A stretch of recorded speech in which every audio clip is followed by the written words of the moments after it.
தன்னோட சமூக பெருமையையும் என்ன மயிர் பெருமை அடுத்த தலைமுறைக்கு கொண்டு போகணும்னு ஒரு நினைக்கக்கூடிய ஒரு இன்டர்வியூ பார்த்ததுக்கு அப்புறம் நம்ம மனசும் வயிறும் நல்லா பெரிய தலவாழை இலை விரிச்சு சிக்கன் மட்டன் பீஃப் போர்க்கு எல்லாத்தையும் விதவிதமா சமைச்சு அந்த இலையில அடுக்கி நல்லா தின்னுட்டு தூக்கம் போட்டு வந்துருச்சா எப்படி இருக்குமோ அப்படி இருந்துச்சு இந்த ஒரு இன்டர்வியூவை பார்த்து முடிச்ச.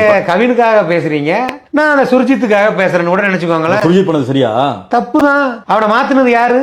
அந்த சமூகம் தானே மாத்திருக்கு. கேடுகட்ட மானங்கட்ட எச்சக்கலாத சாதி தான். அந்த சாதி தூக்கி போட்டிருந்தா அந்த பையனுக்கு அந்த வெறி வந்திருக்கு. ஒண்ணும் இல்ல, இப்ப என்ன ஆயிருச்சுன்னா அந்த ஜாதி வெறி பிடிச்ச கூமுட்ட தற்குறி பைய ஹரிநாடா இருக்கான்ல, அவனை முக்தார் கூப்பிட்டு வச்சு இன்டர்வியூ எடுக்கிறேன்ற பேர்ல குமுறி அனுப்பி வச்சிருக்காப்ல. ஆனா என் வாழ்நாள்ல இப்படி ஒரு இன்டர்வியூ பார்த்தது இல்ல. அதாவது நம்ம முக்தாரோட நிறைய இன்டர்வியூ பார்த்திருக்கோம், யாரா இருந்தாலும் வச்சு பார்க்காம செஞ்சு விட்டுருவாப்ல. ஆனா இப்படி ஒரு செய்கை நான் இப்படி பண்ணுவாப்ல நான் எதிர்பார்க்கவே இல்லை. சமூகத்தோட பாரம்பரியம் வேற, கலாச்சாரம் வேற. அந்த மாதிரி உங்களுக்கு தெரியாதா? அப்ப நீங்க 2 பொண்ணு கட்டிக்கிட்டீங்க சாதி மாதிரி. இப்ப அந்த பொண்ணு முதல் பொண்ணு முதல்ல ஒரு பொண்ணு மாற்று சமுதாயத்தை பொண்ணு கட்டிக்கிட்டீங்க, அப்ப வாயில விரல் சப்பிந்தீங்க தெரியாது.